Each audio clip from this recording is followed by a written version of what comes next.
Buenas tardes, soy, como ya dijo Carlos, David. Y pues, este tarde les voy a compartir un poco de la palabra de Dios. Y vamos a empezar con una pregunta. ¿Tienen ustedes una idea de más o menos cuántos seguidores tenía Cristo cuando estuvo en la tierra? Bueno, realmente, a ciencia cierta no lo podemos saber. Podemos tener un estimado, ya que variaba dependiendo de las ciudades a las que iba, porque pues salía la gente, salía a verlo, salía a buscarlo, a que sanara sus enfermedades. Pero podríamos decir que más o menos tenía entre 4,000 y 5,000 personas, solamente contando varones. Esto gracias a los dos pasajes que nos relatan cuando Jesús los alimentó de manera milagrosa. Y sabes, aún en los tiempos del Señor Jesús, con la gente que lo seguía, con la gente que veía los milagros que hacía, con la gente que quedaba maravillada porque hacía ver ciegos, hacía andar cojos, los mismos que fueron alimentados en estas dos ocasiones que te platico. Ahí había algunos que seguían a Cristo por las razones equivocadas. Hasta que un día Cristo los enfrentó. Les dijo lo que dice en Juan 6, versículos 26 al 29, que dice: Respondió Jesús y les dijo: De cierto os digo que me buscáis, no porque habéis visto las señales, sino porque comisteis el pan y os saciasteis. Trabajad, no por la comida que perece, sino por la comida que a vida eterna permanece, la cual el Hijo del Hombre os dará, porque a esto señaló Dios el Padre. Entonces le dijeron: ¿Qué debemos hacer para poner en práctica las obras de Dios? Respondió Jesús y les dijo: Esta es la obra de Dios, que creáis en el que Él me ha enviado, en el que Él ha enviado, que ahí se refería pues a Él mismo.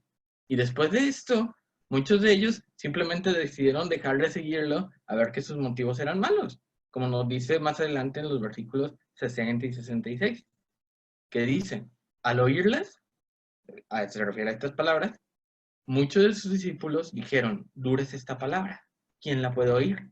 Y en el 66 dice: desde entonces, muchos de sus discípulos volvieron atrás y ya no andaban con él. Decidieron que era más sencillo dejar de seguirlo que corregir sus malos motivos y creer que él era enviado de Dios. También en esta ocasión, el mismo Jesús confrontó a sus apóstoles, a los 12, quienes también tenían una mezcla de motivos materiales y espirituales, como por ejemplo Jacobo y Juan, que le habían pedido a Cristo que si cuando él estuviera en su reino uno se podría sentar en su derecha y otro en su izquierda.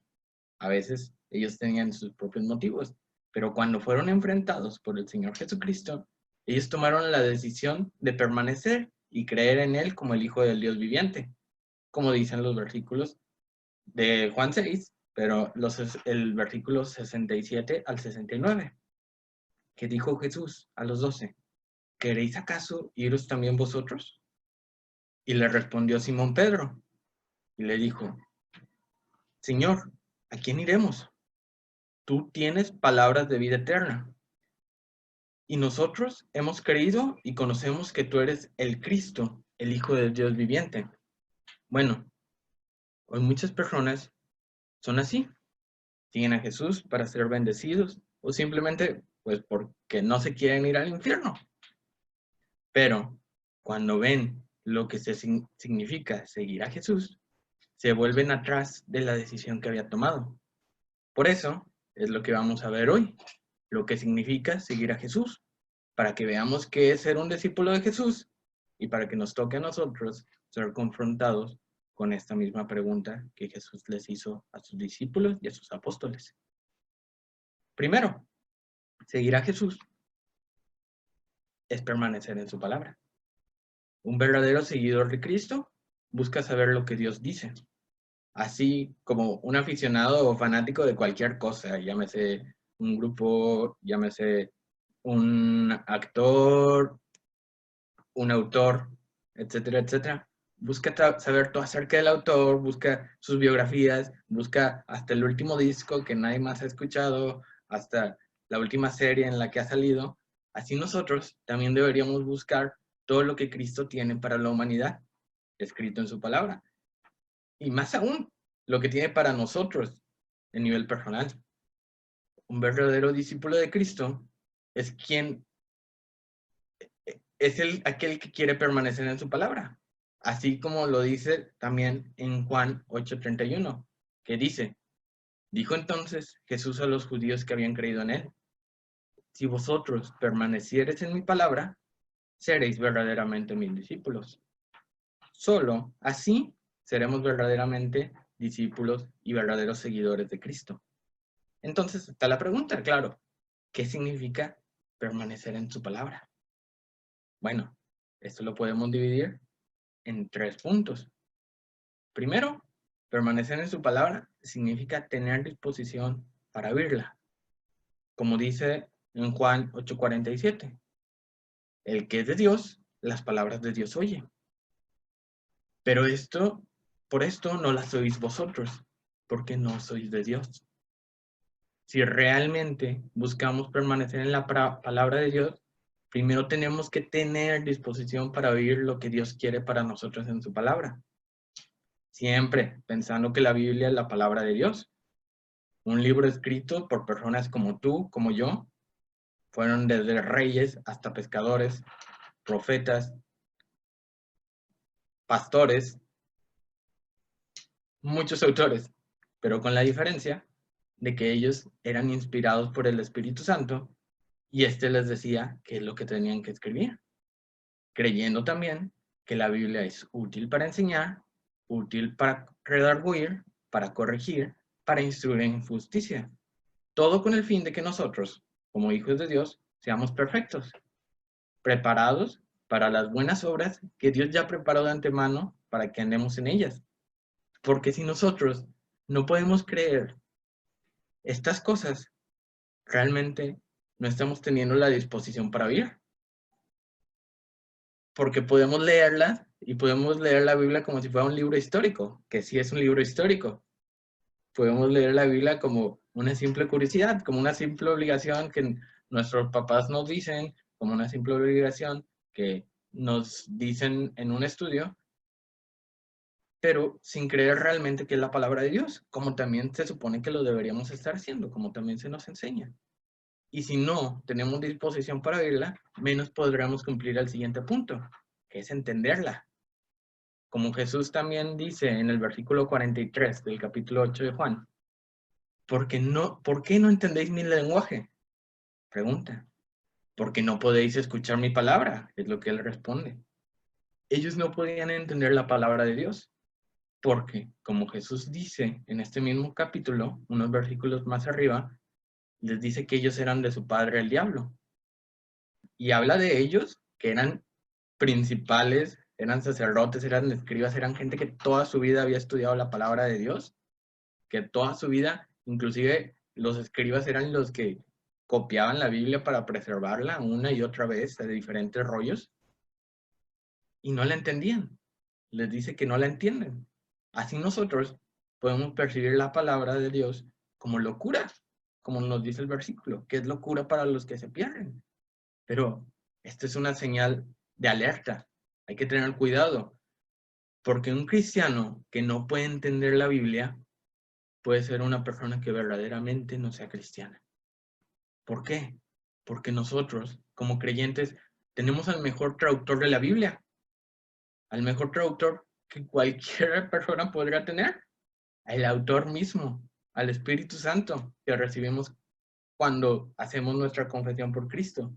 Él es el que nos da sabiduría para entender la palabra. Y también nos promete que si sentimos que no tenemos la sabiduría necesaria, la podemos pedir con fe y nos la dará en abundancia y sin reproche. Eso nos dice la palabra, que cualquiera que tenga falta de sabiduría, pídala a Dios y se le dará con abundancia y sin reproche, pero pida con fe. Así que una vez que oímos y una vez que entendemos la palabra, podemos cumplir el siguiente punto, que es darle cabida a nosotros, aplicarla. Jesús dice también en Juan 8:37, dice, sé que sois descendientes de Abraham, pero procuráis matarme, porque mi palabra no haya cabida en vosotros. En estos pasajes, Cristo los está enfrentando a su realidad. Por eso es un pasaje que habla en un sentido negativo de por qué procuraban matarlo, porque su palabra no hallaba cabida en ellos. Ellos no eran seguidores de Cristo. Y también nosotros, si no queremos permanecer en su palabra, no seremos seguidores de Cristo, porque no basta con oírla y entenderla, tenemos que aplicarla en nuestra vida. Es como alguien que conoce al derecho y al revés el reglamento de tránsito. Lo entiende, sabe que puede pasar cosas malas, sabe que puede recibir una multa y aún así rompe las reglas, sabiendo que puede causar un accidente, sabiendo que le va a costar tal vez no daño físico, pero pues sí un daño económico. Las multas cuestan. Esto tiene un nombre. El saber y no hacer tiene un nombre. Se le llama necedad. Estamos siendo necios o soberbia. ¿Por qué? Porque es creer que nuestro modo es mejor que el modo de Dios. Es algo en lo que muchos cristianos caemos. Y es algo en lo que caemos a plena conciencia. Sabemos qué es lo que Dios quiere. Sabemos qué es lo que Dios no quiere que hagamos. Y aún así lo hacemos. Pero, como dice Santiago 4:17, dice, y al que sabe hacer lo bueno y no lo hace, le es pecado. No hacer lo que Dios nos dice que debemos hacer es una desobediencia abierta hacia Dios. Como por ejemplo, esto que estamos viendo, ser un seguidor de Jesús. ¿Qué significa? Y si nosotros no lo cumplimos, es una desobediencia abierta, porque es algo que ya sabemos. Y hermanos, también permanecer en la palabra de Dios es uno de los fundamentos más importantes de la vida cristiana.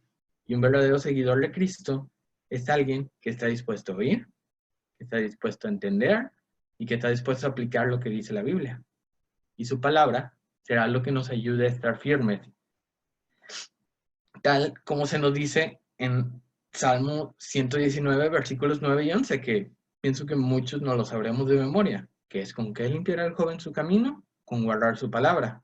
Y el versículo 11 dice, en mi corazón he guardado tus dichos para no pecar contra ti.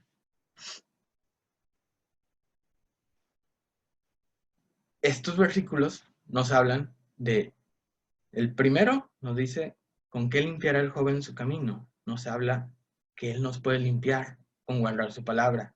El segundo nos dice que su palabra nos va a guardar para permanecer en él. Es la que nos va a librar en las tentaciones.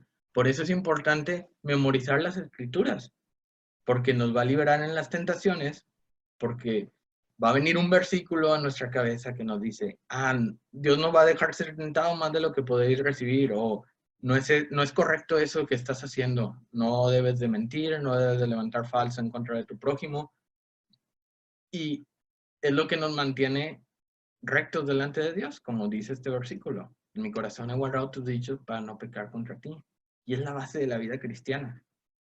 Es lo que nos ayuda a edificar cada vez más y lo que nos ayuda a conocer qué es lo que Dios tiene para nosotros. Otra característica de una persona que es un seguidor de Cristo, aparte de permanecer en su palabra, es amar a aquellos que realmente siguen a Jesús. Nos lo dice en Juan 13:35. Dice, en esto conocerán que son mis discípulos, si tuvieres amor los unos por los otros. Y esta es una verdad innegable. Mucha gente puede reconocer a un cristiano en que quiera a todos los demás cristianos. ¿Por qué? Porque este amor es un reflejo del amor que Dios tuvo por nosotros. Es un reflejo que nosotros tenemos del amor que Cristo tuvo al morir por nosotros hacia nuestros hermanos. Porque como dice la palabra, el que no ama a su hermano no ha conocido a Dios. ¿Por qué? Porque Dios es amor. Si nosotros no estamos reflejando el amor de Dios hacia nuestros hermanos, es muy probable que ni siquiera entendamos el amor que Dios tuvo para con nosotros. Ni siquiera entendemos la grandeza del amor que Dios tuvo, que nos da amor realmente para repartir, como quien diría. Porque dice en 1 Juan 4:20, si alguno dice, yo amo a Dios y aborrece a su hermano, es mentiroso. Pues el que ama a su hermano que no ha visto, ¿cómo puede amar a Dios quien no ha visto? ¿Cómo puedes decir que amas a este ser que nunca has visto físicamente si no puedes ni siquiera obedecer el amar a tu hermano que está al lado de ti?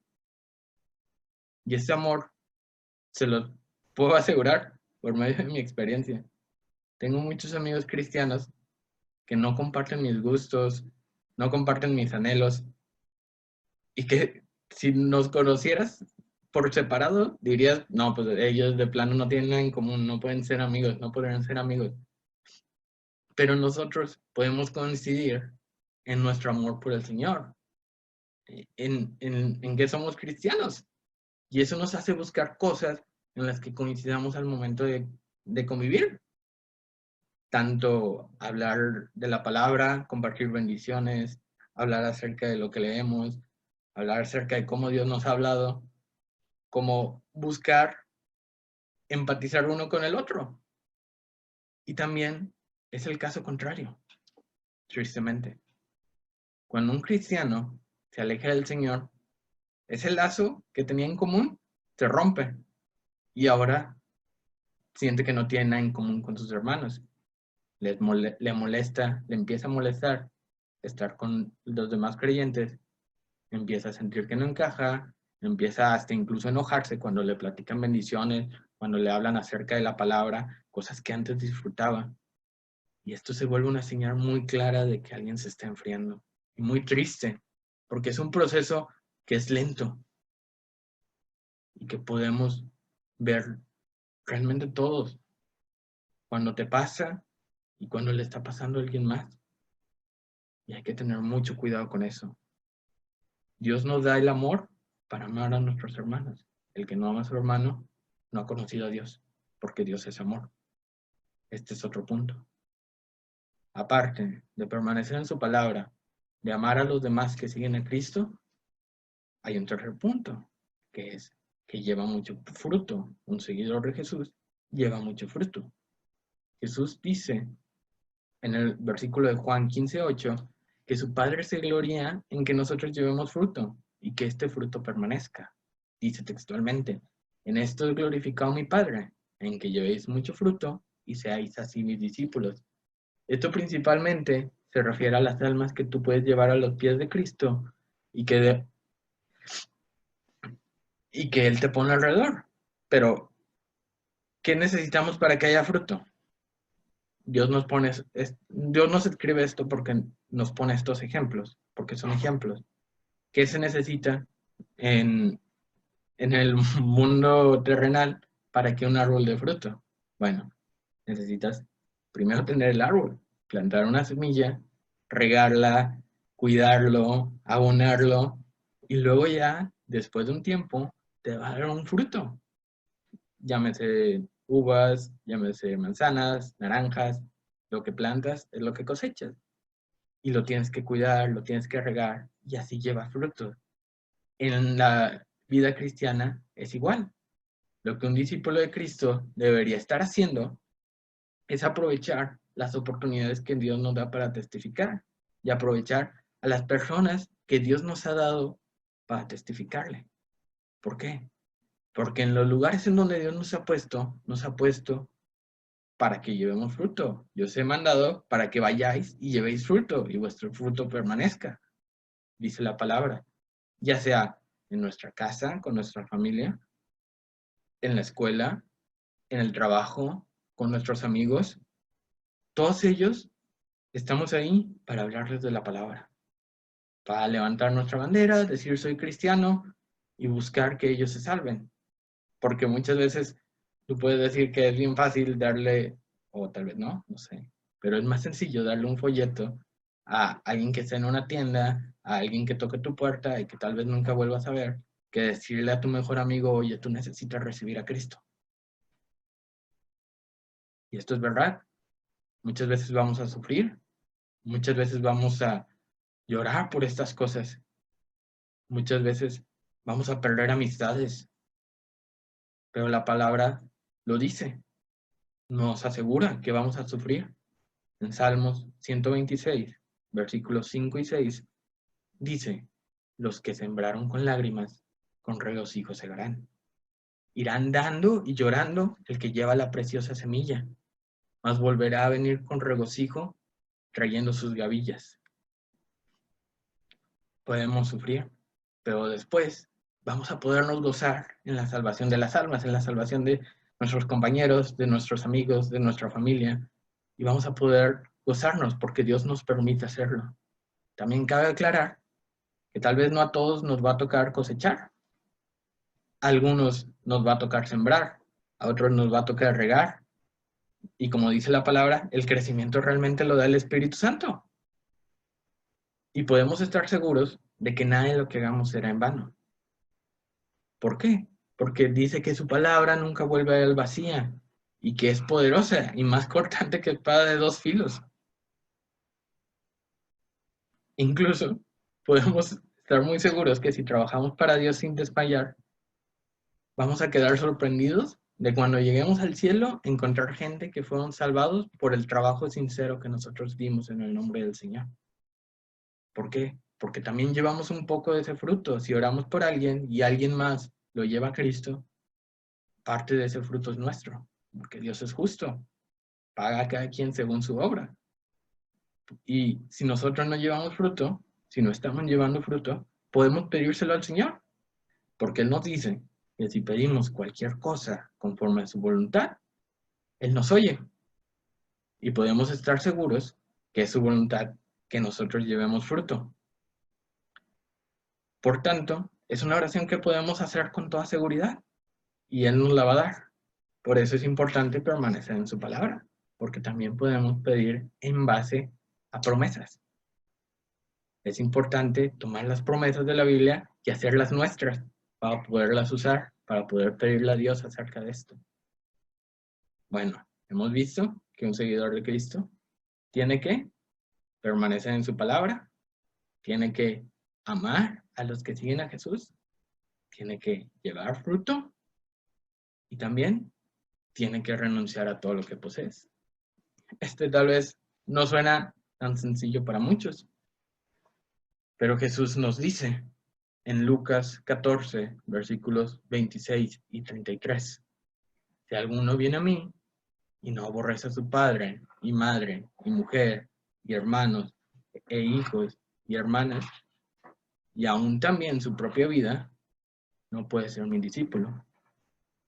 Así pues, cualquiera de vosotros que no renuncie a todo lo que posee, no puede ser mi discípulo.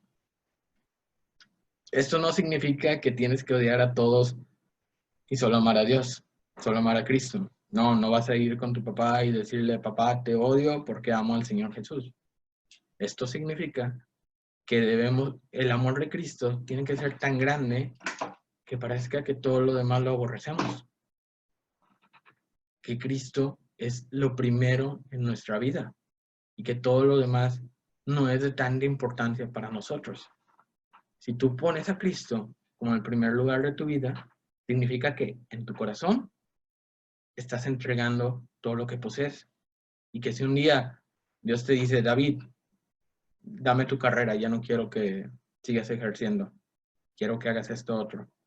O, no sé, David, tu dinero ocupo que lo des para esto, todo lo que tienes. No te tienen que, o cosas más sencillas que a veces no pensamos, tu tiempo.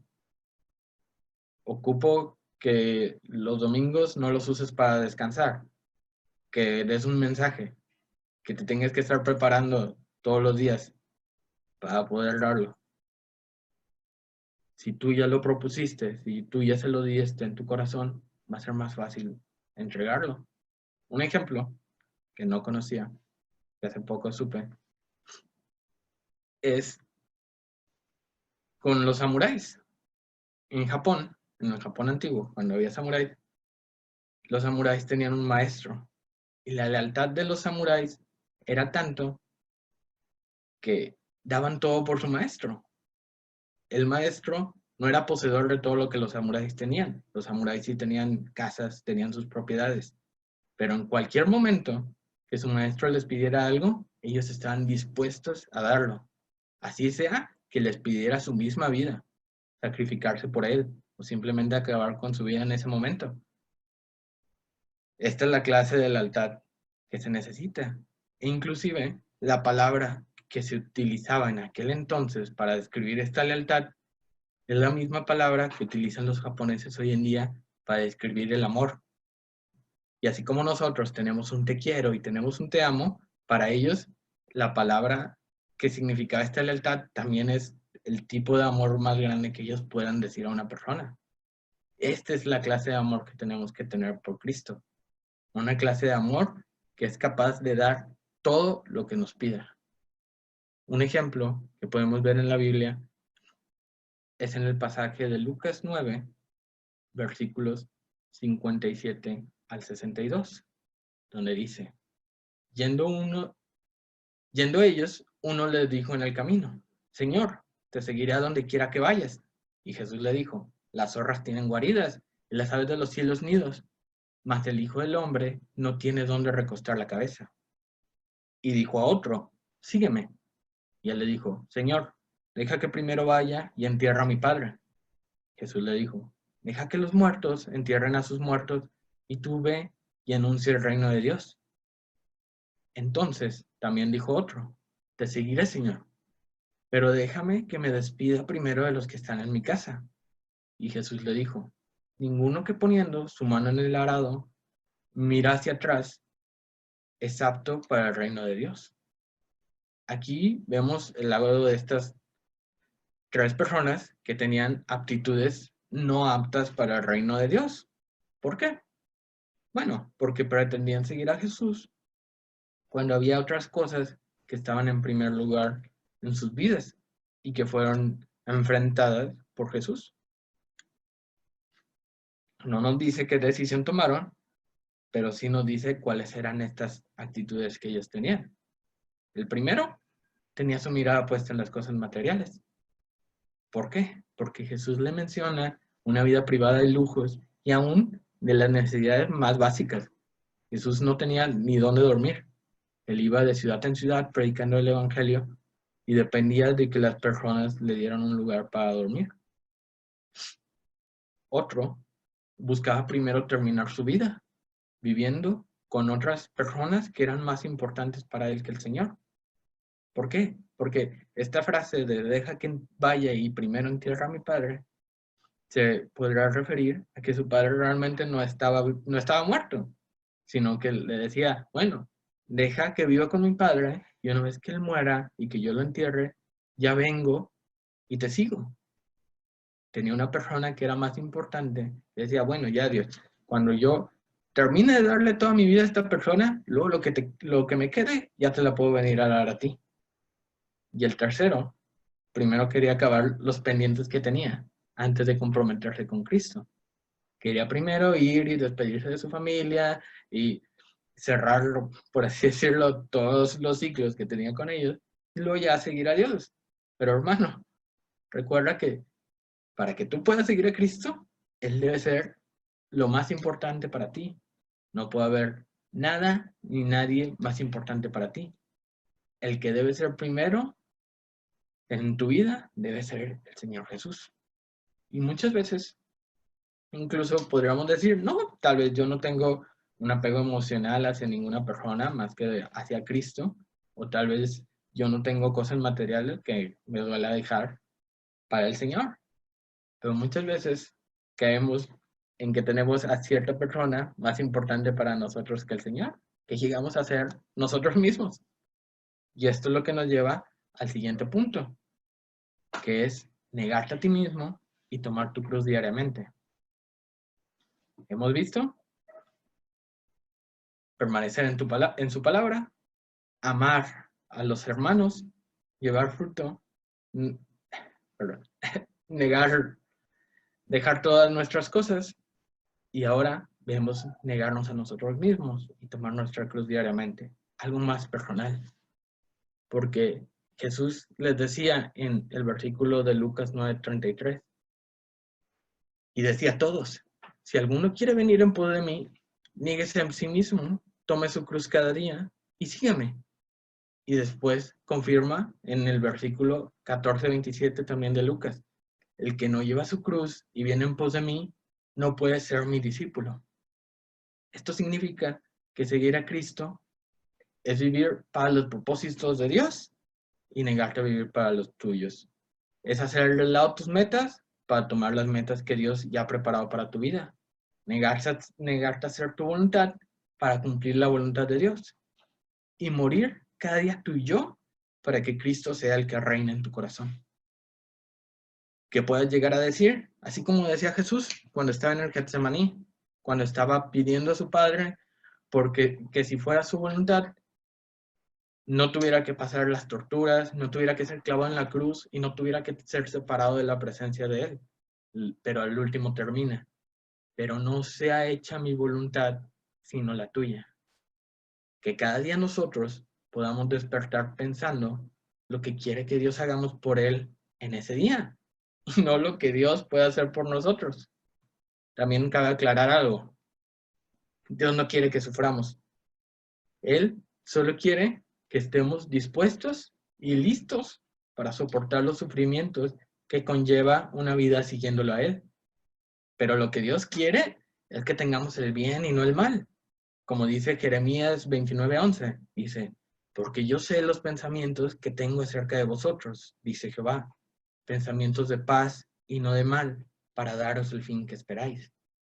También dice que Él no va a quitar el bien a los que andan en integridad. En el Salmo 84:11 dice, sol y escudo de Jehová Dios, gracia y gloria dará a Jehová, y no quitará el bien a los que andan en integridad.